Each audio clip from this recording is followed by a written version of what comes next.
So this is another edition of the Heel to the Face podcast. I'm Jarad. I'm Brandon. And for the first time ever, I hope you were following along, me and Brandon live at Monday Night Raw this past week. We'll talk that and so much more as another edition of the Heel to the Face podcast starts right now. Fans celebrate with me from Rome to Rochester. Bad luck seems to be my middle name. They might as well tag me up with my buddies from Syracuse. So another edition of the Heel to the Face podcast as we are on the road to WrestleMania Backlash in just a few weeks. We got Impact Rebellion this Saturday night. I wouldn't normally mention that, but I will be there, and I will make sure to be following along right there on Heel to the Face, where we'll be putting out all sorts of information, and potentially this Friday night for SmackDown in Albany, New York. A question I will ask you to start the show is if I'm at SmackDown. So it appears that it is going to be a double show, a live episode of SmackDown, and then a taped episode for next week because they'll be in London for house shows and other parts of Europe. So should we be putting out the spoilers or should we be holding off on those? Because I feel this is the one time in which we'll actually, and we've had other times where we have information that is news. Normally, we're just kind of putting out what you can see if you're watching on TV. You know, if you're doing a watch-along party, you can see it yourself. We're just kind of adding commentary, putting it out. But this is the case. I can be breaking news for a whole episode of SmackDown.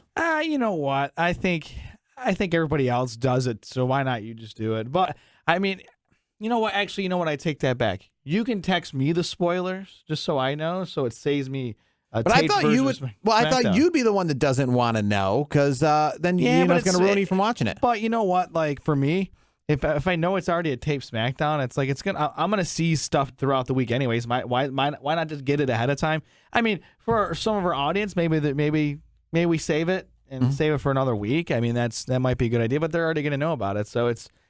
I guess we'll just kind of play it by ear. I don't know. If you want to spoil some stuff. I'm okay with it. You're going to be there. I won't be there. So. Yes. So we were there Monday night at the KeyBank Center in Buffalo. My very first ever, weird to say, Monday Night Raw in Buffalo. Hold on, I got to stop you there real quick. So I've actually gone to something before you have in wrestling. I mean, technically, because I went to Raw in Buffalo. You know, it's been a few years, but I actually, when you said that to me on the, while we were in our travels, I was like, wait. I did something before Jarad in wrestling. I never thought that would ever happen. Yeah, I've been there for pay-per-views only. That was the first Monday Night Raw I've been to. I've been to Raw in Albany, in Wilkes-Barre, Scranton, and obviously all the places that have been where WrestleMania or Royal Rumbles or other pay-per-views that I've traveled to. But yeah, the first time I've been in Buffalo for a Monday Night Raw. We put it to you, so we'll reveal, because this is why we run these polls, so we can kind of integrate them in. But you guys rated Monday Night Raw, 46% of our fans and listeners said that Monday Night Raw was a 9 or a 10 out of 10, with 30% saying 3 to 5, 0% saying 0 to 2, meaning lowest of the low. What is your assessment of Monday Night Raw this past week? So I was part of the 23%. I had it at 6 to 8. I thought it was a solid show. I wouldn't say it was one of the best shows I've ever seen on Raw, but it was solid. It's solid for what it was. And we, maybe I might put it more towards a 7 or 8, because I was there. Mm-hmm. Maybe it might have been a 6 or 7 kind of show, but I'll bump it up a point just because I was there and we had a good time. I'll tell you who didn't really care for, I don't know about maybe the show, but the fans in Buffalo. I don't know if you saw Bubba Ray was getting on the Buffalo fans, talking a lot of smack. Did you hear that? I didn't hear that. I mean, I saw that it made news locally, which is weird because it is not, Syracuse is not really local Buffalo, but it made news locally about the fans doing what they do in Buffalo, and we knew this going in. And this wasn't always a thing. I've been to Buffalo many, many times, but it's probably the last couple of years or so that anything. Even if you're not in Buffalo, if you're in Binghamton, New York, but you see a Buffalo Bills fan, it's like the chant and the song, the shout song just starts. And they decided to make that known during the dual commitment ceremony, where we did see title changes, as we saw, but at the end, it kind of seemed like a waste because Dana Brooke ended up leaving with it. I gotta tell you though, you didn't see what Bubba Ray did? I did not. So essentially, I don't have the tweet in front of me, but I did see it the next morning, where he pretty much was like, like how, it was kind of like he was bashing the anyone that was at Raw in Buffalo for the what chants. Like, and like, it's like, come on. Like, are those Buffalo exclusive? I know. I guess. I don't know. I mean, come on. You got to be bashing everybody on a weekly basis, I feel, for that. You know what I wanted to say, but I'm not, I don't do the whole back and forth thing on social media. It's just a waste of time in my book. But I wanted to say, hey, thanks for watching, because obviously you watched the show. So that's how I looked at it. And here's the thing. Being there, being part of those what chants, because yes, I did it, you did it, a lot of us in the arena did it. It was fun. Who the hell cares? When you're at an event, you're there to have fun. If you're not there to have fun, what the hell are you doing at the event? Yeah, and you know what? Maybe it makes up for the fact that a lot of people were saying that the show the night after WrestleMania, the crowd was a little more dead. But I guess I'll ask you, because a lot of you maybe don't realize this, and I even didn't realize it until the Raw following WrestleMania. This is the second Raw I've attended in 3 weeks. I got to keep the streak going. I got to be like one of those ringside people who goes every single week. But I think it's going to be a couple weeks before I attend the next Raw at least. But one thing that I think is newer when it comes to attending Raw. Now, I was always familiar with the entrance on occasion, to mix up the show, that somebody's entrance would play during commercial break, and then they'd stand and wait in the ring, and then, when they come back from commercial break, their entrance would appear again as if it's been playing the whole time, and then their opponent would come out. But I feel like now it is I can't think of one match or even one segment on Monday Night Raw in which someone's entrance didn't play or did play, and they just went straight to the segment. It was always 100% of the time. Their entrance played, they came in the ring, they went to commercial, they came back from commercial, and then we continued on with whether it be the tag team match, whether it be the U.S. title match, whatever it was. And I think that really takes fans right out of rhythm. That's very difficult to have someone's entrance play, and then we go to commercial every single time. Yeah, it is a little odd, but I will say though I do like that aspect of it where you do get the entrance. It's because the commercials can be 3 to 4 minutes. So if you get somebody to come out during the commercial break, I mean, at least you got some tunes in the background. It's just you're not sitting there in the abyss, so to speak. I mean, I get it for every single segment. I get that, but I don't mind it changing it up. Like I think what was it, Bianca? I think Bianca came out during the commercial. I thought that was fine. I mean, I think she came out with the Sonya Deville thing. Sonya Deville came out during the commercial. That's what it was. That's what it was. But I mean, everybody came out. Anybody who came out to start a segment came out during the commercial break or came out right before the commercial break, and then they went quiet during the commercial break, meaning like Sonya Deville comes out. The lights went dark, too. Then we hang out, and then back to Sonya Deville or whatever it was. Well, the lights went dark too during the break too. And it's just difficult because you're excited for these matches, you're excited for these segments, and then they come out, and then you cut the commercial every single time. I'm fine with switching it up to make it feel like a live TV show, so you can do these things differently. But you can't do it the entire time the same way. Yeah, it was just too much. The only thing I think in which somebody's music hit and they came out and we went right to them talking was obviously the opening segment with Seth Rollins and Cody Rhodes. But after that, it was like, it's a 3-hour show, but I guess that just means even more time for commercials. So that's a complaint for those of you who have never been to a Monday Night Raw live or a SmackDown live or anything like that. Any television show in the arena. Or you haven't been in a while. Maybe you just haven't been in a while. That is something, because I've been to Raws, and I feel like it is more so that I've noticed the last recent few times than ever before. You would know, because you go to a lot of shows, so you've seen it. It's definitely on more recently. I feel like I could have gone to a Raw, maybe a year or two ago, or this was actually the first Raws and SmackDowns this month that I've attended since the pandemic, because I haven't had the opportunity, obviously. I've attended SummerSlams and Survivor Series and stuff. The pay-per-views, yeah. But this is the first Raws or SmackDowns that I've attended since, post-pandemic. And I can say before those, I feel like they would do that on occasion, but then sometimes, it would be like the opening segment. Someone's music would hit and we'd go right to it. It wouldn't be every single time out. And I think that's just the thing. You're making it too much of an occurrence to do it every time out, and it kills the fans. And you saw that the night after WrestleMania. I got to tell you, I want to go back to that poll we did. That was, what was it, 9s and 10s, I thought was the poll. So, you know what I find interesting about the poll? Thanks for those folks who voted. It was kind of a skeleton crew for the Raw. You didn't get the Miz, for example. You got more talent at the Sunday show in Syracuse. Obviously, no storyline involved, but you got the big names. there was a lot of repeats. You got a lot of Kevin Owens. You got a lot of Seth Rollins. You got Cody Rhodes. I mean, for what it was, I thought WWE did a pretty good job for the skeleton crew that they had. And you kind of wonder why they had the skeleton. I mean, because they did segments with AJ Styles and Damian Priest and Edge and stuff like that. And I think they did a backstage thing really quickly with Omos and Bobby Lashley, and I don't know which one it was because neither of them were actually physically coming to the ring. But yeah, I assume some of them must have not been there because the dark match that happened after Monday Night Raw was god-awful. It was SmackDown guys, first off. It wasn't even Raw guys. Yeah, it was the New Day versus Sheamus and Ridge Holland, and you would assume that if Bobby Lashley and AJ Styles and Edge and those bigger names were there, they would have made an appearance because, they were on the card. They were advertised as, making an appearance, essentially when tickets went on sale and tickets were on sale. So let's remember, folks, when it says appearance, it does not mean actually in the arena. It could just be a video. Yeah, well, most of the time, but obviously they try to make it so that they're there. Even if there's only a video, they do make it so they make an appearance maybe later on. Yeah, my thing is too, like, I don't have a problem with New Day in any match that any match at a live event that I attend. Mm-hmm. My problem is WWE knows what the New Day caters to, and that's the kids. How many kids are going to stay till 11 o'clock on a school night? Yeah, no, I mean, I went to the house show on Sunday, and not a lot of them even stuck around to the main event of that, and that ended more around 10 o'clock. That was weird for me. Like, if you want to put New Day on, put them on at like 7:30. Put them on, and then put like the Ciampa match that was a dark match. Put Ciampa on after 11, and you'll still get those diehards that'll stay, and the kids don't have to because the kids are going to be gone probably right at 11 anyways, if not sooner. Yeah, So one thing we didn't have a chance to talk about, they've branded this for a while now, or they said they were going to brand it for a while, but they just finally got around to it. And I saw it firsthand at the house shows this past weekend, with Sunday actually being the very first one ever, which I didn't even realize, which is weird because they started branding them. And I didn't realize that Sunday was the very first one.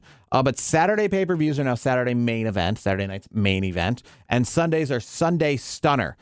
So in Syracuse, it's Sunday Stunner. They actually had the apron and everything. So it wasn't just, a name on a ticket, but they had the apron. They and they put it on the board. They dressed it up as this. What is your take on these new names for house shows? Do you like just Road to WrestleMania, WrestleMania Revenge, what have you? Or do you like these new names for the house shows? I mean, I think it's cool. I mean, it's different. It gives it a little bit of a different feel. Not like, I think it's cool because it gives it a little extra kick, in my opinion, because it's like, you're making it like a premium, event, so to speak. That's how I look at it. Because if you do 17 shows in a row, it's just, oh, hey, we're just on the road to WrestleMania. It's just so generic. I like this. I think it's cool. I like this. I like the Stunner portion because obviously Stone Cold Stunner. I mean, obviously that's where it came from. And I like the Saturday main event. That's cool as well. And to have Syracuse be the first for that's kind of cool. I think my issue with the Saturday night main event is that you kind of took it from now. Like, every Saturday night main event used to obviously mean if I said, hey, I went to Saturday night main event, that means I went to one of these, very historic and very well-known television shows. So you took something that was a television brand, and now you've used it now in house shows, and you're going to be using it on a weekly basis. So Saturday night's main event, in that sense, is going to be diluted. So saying you've gone to a Saturday night's main event or the history of Saturday night main event in total will not just encompass the television programs, will encompass even more live events, and you kind of ruin it now because of the fact that back in the day, like, for example, I remember when they said there was going to be Saturday night's main event is coming to Detroit. I think when they brought him back in the 2000s, you knew that was a TV show. Like, you knew, even though you're like, that's a Saturday night and that's 2 weeks before WrestleMania, but you knew by the name that, hey, that's like a TV. That'd be like, me saying that, Hell in a Cell is on a Wednesday. Like, I see Hell in a Cell advertised on a Wednesday in June, and I'd go, that doesn't seem right, but it's Hell in a Cell. That's not a house show. I guess the paper, like, you could kind of draw conclusions that was the pay-per-view. Kind of like what you're doing in England right now. And I think it's kind of strange that what they're doing in England right now is they're hyping up the September 4th show, which will be in Cardiff, Wales. Are you trying to go? I don't believe I'll be going to this one. But people are well known that this is going to be a big event. They haven't said anything other than just it's going to be a premium live event. But just that alone has been hyping it up so that fans are aware. Because look, they're going to England and Europe next week for house shows. And they're even in like the newspapers in England, they've advertised that WWE is coming to England for the first time in over 30 years with a big event. Now that's not true. I get what they're saying though. Yes. It's a play on words. It's meaning that it is a Americanized pay-per-view. That is what they're coming to England, because they've come for Skybox. They've come for multiple pay-per-views. Yeah, but this I want to say, I could be wrong. You could correct me on this. Mm-hmm. Isn't this the first actual stadium event in 30 years? I don't believe so. I feel like they've gone to maybe not, because you can't call, because O2 is an arena. Yeah. Okay. So, they might have, and I don't know I know in like Paris and stuff, they've gone to some smaller soccer stadiums, I feel like, and run events. So yeah, this might be the big, the first stadium event. And I'm going to tell you right now, not to cut you off, I think this is going to be a lot of fun because, as you know, when you have any live audience from Europe, especially England, those fans are fun. Yeah, they have a great time. They've already had 120,000 put in for ticket requests. That place obviously is going to be sold out. That place is going to be rocking. That might be one of the better events of the year. Not only for the matches, but just the atmosphere and the audience. That's going to be cool. I just am trying to play like from those who aren't wrestling fans to try to understand what they mean, because like if you live in England or Europe, you're aware that in the 90s they had a ton of those UK exclusive pay-per-views. I don't necessarily understand what the point of those then was, and they definitely wouldn't work now with the network out and nothing being exclusive. They were house shows on television because they were UK exclusive, so they weren't going to have much change hands if it wasn't for American eyes. But they've had Monday Night Raws there. They've had SmackDowns there. They've had, obviously, house shows on a yearly basis there. They're currently about to hit house shows next week there. So I guess it's very difficult in that sense of understanding the difference. And that harkens back to the thing of using Saturday night's main event, in which I could see that it's coming to Detroit on a Saturday night in the year 2006.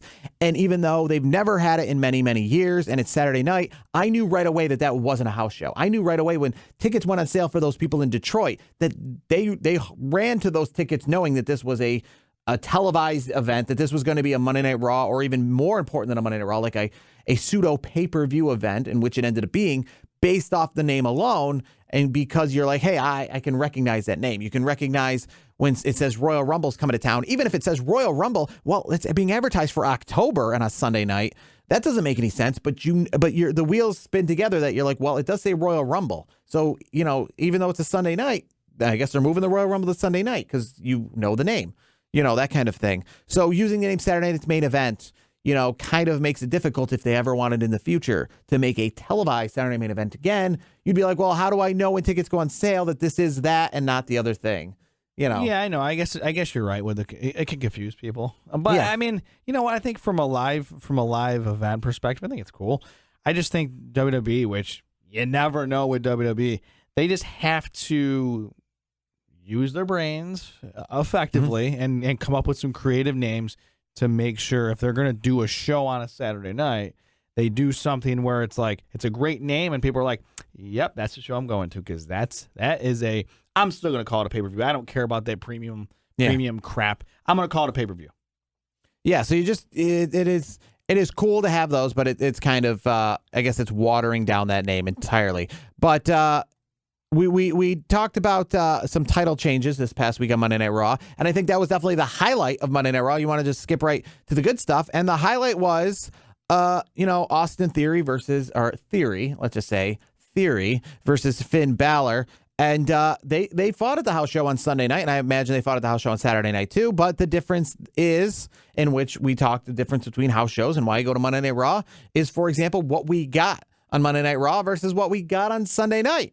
And that is a title change. Now, we put the poll out there, and 67.6% of you said Finn Balor was leaving with the belt. And I was Brandon was one of those people. Yes, he was. But I was in the crowd cheering and hoping for, because, again, that's the thing. You're not going to see me. I was at the house show, and as this match is going on, I don't have that kind of interest because of the fact that I already know the result. But here, where it's on television, the result is in question. You never know, and indeed, we got the title change. And I said it before we did our quick little hit from Buffalo on Monday Night Raw, is that the U.S. belt and the IC belts, for that matter, have been TV belts. They've been exchanged hands and defended more on television than they have on pay-per-view events. So if the world title was on the line, or even maybe the tag team titles were on the line, I'd say, they don't really get changed hands too much on TV. But Finn Balor won it on Raw, I'll just say this. The match was good. I enjoyed it. And it was a good match. And I got to say, my streak of being in Raw and Buffalo with Vince McMahon showing up, that, I'm 2-0 right now. The last two, Vince comes out, and that was a good pop, too. Vince came out. Watching Theory win the championship, and then, we got pictures. I know it's been circulating. We, put some pictures up where, a bunch of the other heels came out and congratulated him. And then Vince music hits and he comes out. That, to me, was definitely the highlight of the night. And that was the reason, like you said, that is why you go to televised events, not the live events that you get in Syracuse. You make the, from where we're at, you make the 2 and change hour drive to go see stuff like this. Yeah. You get to see that, and there's perks to going to both, but obviously, house shows have the perks of, a cheaper ticket, being a little bit closer, and obviously maybe seeing, different stars and seeing, having more off-the-cuff autograph opportunities. Me being the way I am, I like to have the storylines involved. So if there's not storylines involved, I'm not really a fan of it. It's difficult because you're just watching. It's a kids thing. To me, it's more for the kids. That is absolutely true. It is definitely more for the kids. And it's one of those things you would, I guess, and we can agree. House shows are one of those things in which you will attend if they're localized and you get your hands on some tickets or what have you, and they're cheap enough. Yeah. But you would never travel for one. Televised shows are the ones that you would travel for. 100%. Yeah, you would never travel for a house show. No, I guess it's like a lot of people would put minor league baseball, major league baseball, G League basketball, NBA basketball. Well, let me stop you there. You could. Do we consider MSG? MSG is a different. You want to animal. call it? It's kind of in between. And sometimes too, they kind of advertise ahead of time if it's worth, because again, those house shows obviously include some of the people that you're not going to get at the other localized house shows. We're talking the part-timers. We're talking the Undertaker making an appearance, Brock Lesnar making an appearance. Those guys making an appearance, which they're not doing at the house shows in Erie, Pennsylvania. No, man, I agree. It's not technically a televised event. So, technically speaking, that could be something you could, drive to if you're that interested, if you wanted to see Brock Lesnar. Yes, but they still do have the TV cameras there, per se. Well, yeah, if there's moments they catch it and then they air it on TV and they've been definitely, with obviously the Roman Reigns Brock Lesnar thing happening pre-WrestleMania. And I think, going back, and I think it was Austin Theory that was against Brock Lesnar for that championship at Madison Square Garden, in which, Brock Lesnar defended, and then obviously... but so that moment was in every highlight package leading up to WrestleMania. So it was like a pseudo televised event. Yeah, I call it a tweener. Yes, that's what I would call it. It's a little bit of both. Now I got to ask you. I know we haven't really touched on AEW this week. Yeah, moving on to AEW, a few things, and I guess we put the poll out there as well of the announcement. Did the AEW's big announcement live up to the hype? A dead tie at 38.5%. Saying both yes and no because they saw it coming, with 23% saying just no outright. So I guess no because they saw it coming and no overall could be, you could put together you could put that and say no. Say overall no. It wasn't a big event. What do you think? Yeah, it was cool. It's a cool moment, but we all kind of figured this was happening. So I'm with the folks that are no because I saw it coming because. Yes, we kind of did. But and I guess my thing is, and I kind of put it out there too, and I kind of feel this way, is that one? First off, using the name Forbidden Door. Come on, Tony Khan, really? That is like, every single year when you watch those like wrap ups of the year. I like it. When you watch those shows that are like VH1, the best of 1999 or whatever, and they have like the word of the year, some sort of word that we didn't know about before, some sort of phrase, or what was it, 99, like bling bling or something like that? Something of that nature. I feel like 2021 or 2022, it's kind of both of these years mixed together, is Forbidden Door. I used the word Forbidden Door 0 times before 2020, and now we've said it how many times? I feel like it's been used more than that before in 2020. I mean, we've said things about people doing things. Oh, wouldn't it be cool to have the Forbidden Door open? Something. I feel like I think we've used fourth wall maybe that's what it was. more than Forbidden Door. But here's the thing: you may not like the name, and you may give Tony Khan a little bit of flack for it. I actually kind of like it because to me, it just stands out like Forbidden Door. This big pay-per-view. Not only is it AEW, which Tony Khan also bought Ring of Honor, so you can also put those two together, and you got New Japan. So you got three out of the top 4 biggest wrestling promotions in the world in one show. I feel that is though, cool. because Ring of Honor and AEW took a lot of at least the Americanized New Japan talent, in which brought Americanized to Wrestle Kingdoms years ago. It's a little bit lesser than. I feel like New Japan versus even New Japan versus Ring of Honor when they sold out Madison Square Garden in 2019 was less of a show than it was advertised to be. I thought when that happened it was going to be awesome, but unfortunately New Japan took a bunch of AEW talent just prior to that show. It was prior to the first ever Double or Nothing, so the Cody Rhodes, the Kenny Omegas, the Young Bucks, they were all just in the waiting wings to start AEW, so they weren't involved. Obviously when it was announced in middle 2018 that show was going to happen and AEW was not a thing yet, that New Japan and Ring of Honor having a show was going to be awesome. But now I feel like AEW and Ring of Honor has the best of New Japan to an extent. There's still a few guys they don't have, but they have the Jay Whites, they have the Kenny Omegas, they have the Chris Jerichos. They don't have Okada, I guess. They could if they probably really wanted to. But there's just only a few guys left in New Japan that they don't have either in Ring of Honor or AEW. So it's kind of like more watered down. I wouldn't say that. I think having three of the top 4 brands in the business, that to me is, I don't care, if Jay White was here or there. That doesn't matter to me. Mm-hmm. It sends a statement. It makes a statement because you're telling WWE the three next biggest organizations are going to do a big show together. Yeah. That to me that's pretty cool. And speaking of that show, who the hell doesn't want to see the battle of the GTSs where Kenta goes on Twitter after the announcement and says he challenges CM Punk to a GTS versus GTS match. I think that would stuff like that is going to be fun. I'm looking forward to it. I mean, you could see some. I'm looking at the roster with you here. And it's a lot of crossover. I'll say that much because, and here's the thing too.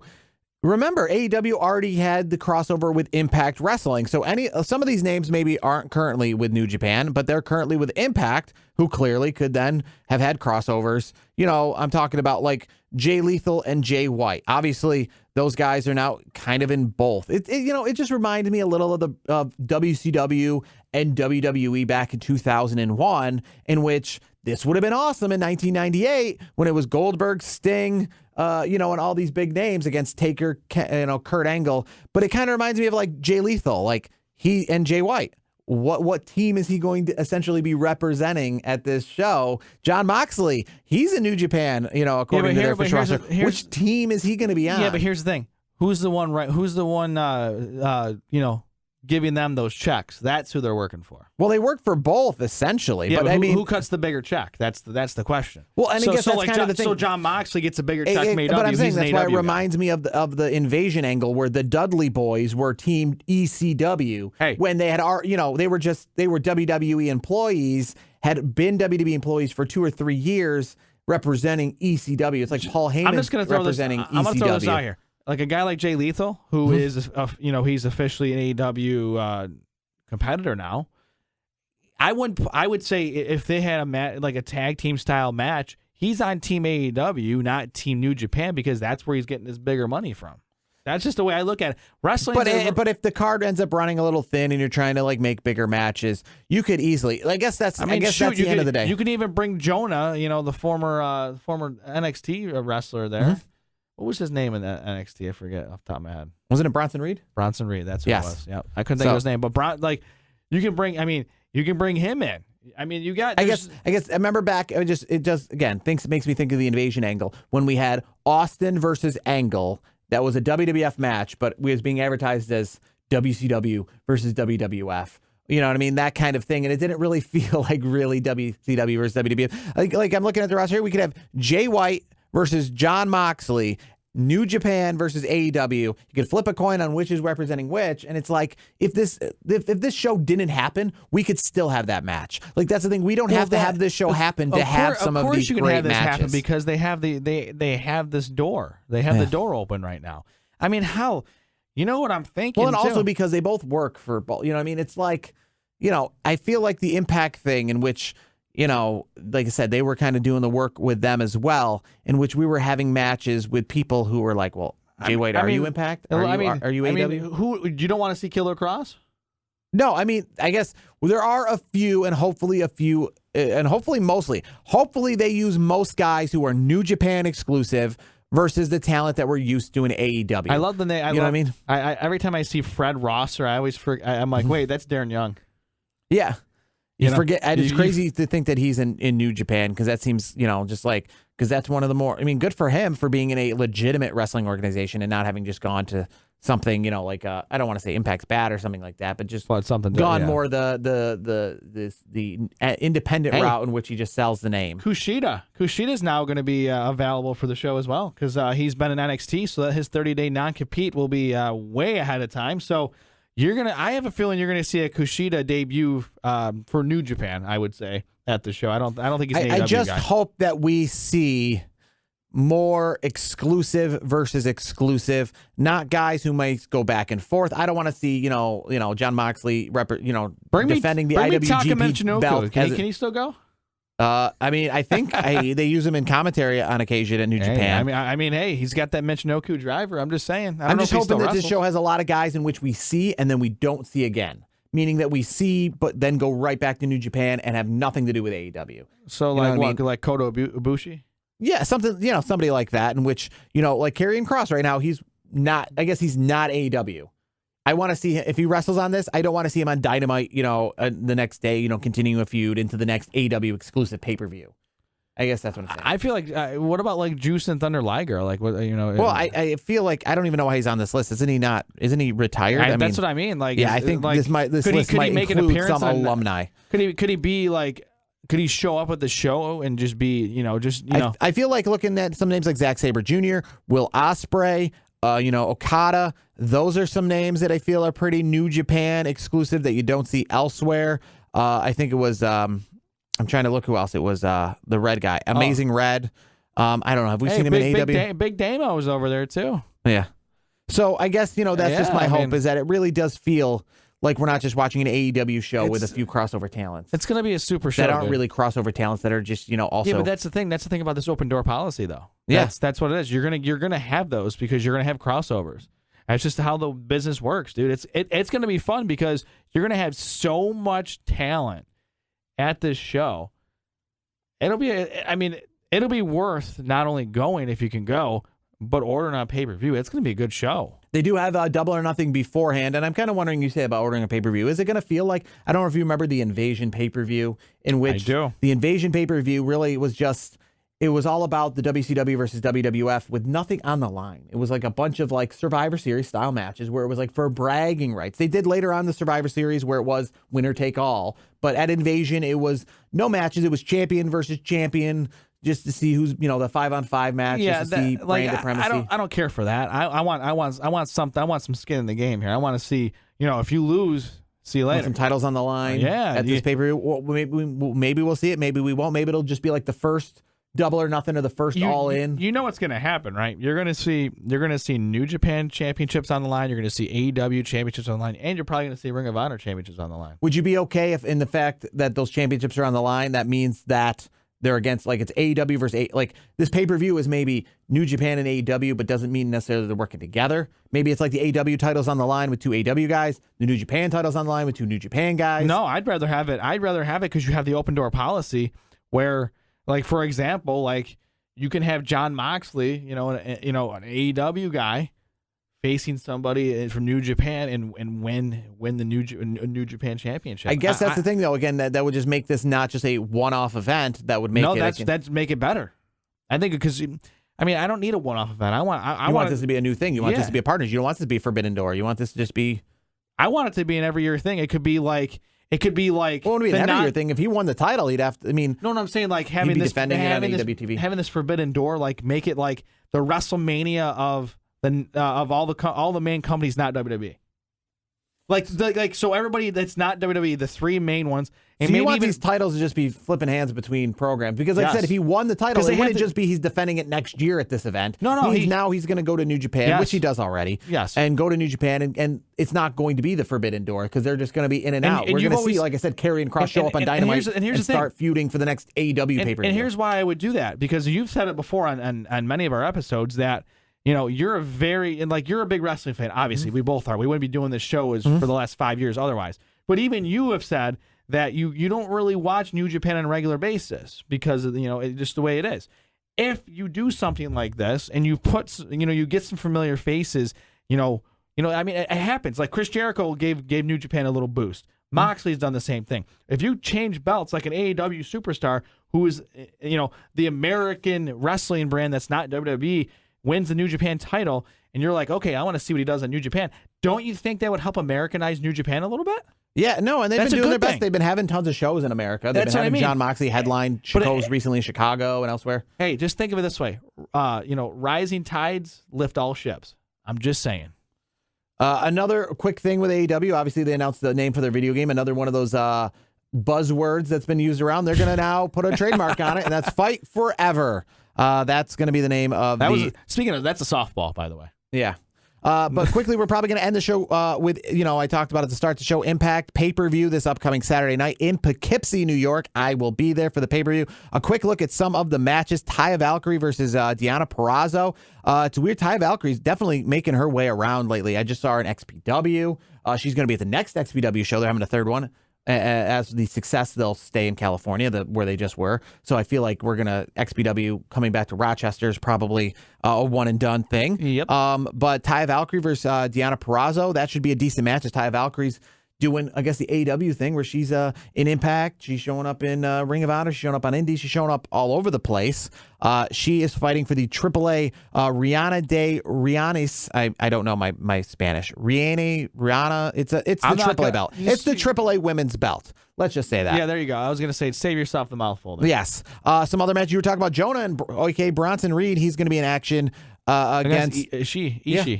So there's your little crossover there because he's a part of New Japan as well. Yeah. So you got that. Both those guys are. I mean, you got Gresham and Edwards. That's gonna be good. The Ring of Honor World Champion Jonathan Gresham, who might have suffered a concussion in his match against Dalton Castle. So this right now is still in flux on whether he's going to face Eddie Edwards. Do you know what matches I'm looking forward to is Moose and Alexander. I mean, that's your main event. That's the match that's been leading up. If you don't follow Impact Wrestling, that's your Brock versus Roman Reigns. Yeah, that's. He won the match at their last big pay-per-view event. In which then Moose cashed in with his title shot anywhere, the Impact version of Money in the Bank, right after Josh Alexander won and beat him for the belt. And then Josh Alexander's been on a rant and a rampage to get his rematch ever since. And now here's the rematch for the main event. And by the way, Josh Alexander had some interesting comments about re-signing with Impact over AEW. Essentially, not having the quote in front of me.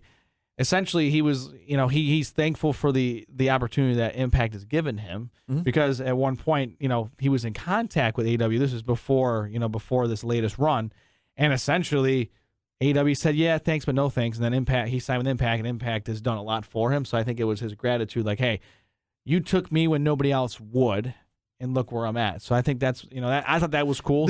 So I will say this: as much as I like Moose, I think Josh Alexander wins the match. Then this pay-per-view is just an example of the muddiness and the murkiness that is this Forbidden Door because Ring of Honor is owned by AEW and New Japan is having a show with AEW. And here's Impact over here who's got a card that's full of guys from Ring of Honor, New Japan, Jonathan Gresham, Jay White's in a triple threat match. Is Jay White an Impact guy? Is Jay White a Ring of Honor guy? Is Jay White an AEW guy? I mean, he's been everywhere. Good for him, by the way. Yes. And by the way, he still really hasn't closed the door on ever competing again in New Japan. He's over here now, but I mean, with New Japan shows running in America, he's opened up. Like Josh Alexander, we just saw he was on the New Japan roster as guys who are current New Japan wrestlers. So that's why I guess this Forbidden Door, is a little not as, impactful. I guess this statement, maybe this announcement. That's funny, impactful as we're talking about impact. Yeah. Nice. Well This done. announcement maybe a couple years ago might have been a bigger deal, but the fact that we've already seen these crossovers, the fact that Jay White Wait, so has been on both are shows. you going back to kind of, making the Forbidden Door not as cool? Is that what you're trying to do? I guess it just doesn't seem as cool to me. I gotta disagree because with you, man. This Impact Wrestling pay-per-view has the AAA Women's Championship being defended on it. It's got the Ring of Honor World Champion. Let's be honest, though. You put this card, which is still a solid card, versus the projected card we're going to get. Well, no, I understand. I'm not saying that it's the the card versus the card. I'm just saying the fact that people are working for multiple companies. Jay White is showing up on all these shows all the time. That's what freedom of not being in WWE is all about. You can get a check from this organization. You can get a check from this organization. That is what an independent contractor is all about. You can work 3 different companies into 3 different weeks, and it's all good. I guess I'm just kind of sticking up for WWE when they had Mickie James at the Royal Rumble, and a lot of people said that's the real example of the Forbidden Door. She doesn't work for this company at all. She doesn't make appearances for this company at all. That's the real Forbidden Door. And essentially, that's it. If WWE is having a show with AEW, now that would be the Forbidden Door, because none of those guys are working for both. None of those guys are showing. John Moxley isn't showing up on WWE on occasion. It's going to be a great show, regardless. I don't care. We got a long time till that show. I mean, that's not even until the end of June. It's going to be great. That's not even until the last week of June. We got Double or Nothing. We've got WrestleMania Backlash, which is essentially WrestleMania Retread. And we got so much more. I like that retread. That's if nice. I'm in SmackDown, make sure to follow us all weekend long, because I'll be at Impact in Poughkeepsie regardless, most likely at SmackDown as well. Either way, follow us on Twitter. Make sure, if you're listening, make sure you subscribe so you get all our episodes. For Brandon, I'm Jared. This has been another full episode of the Heel the Face podcast, and we will talk to you next week.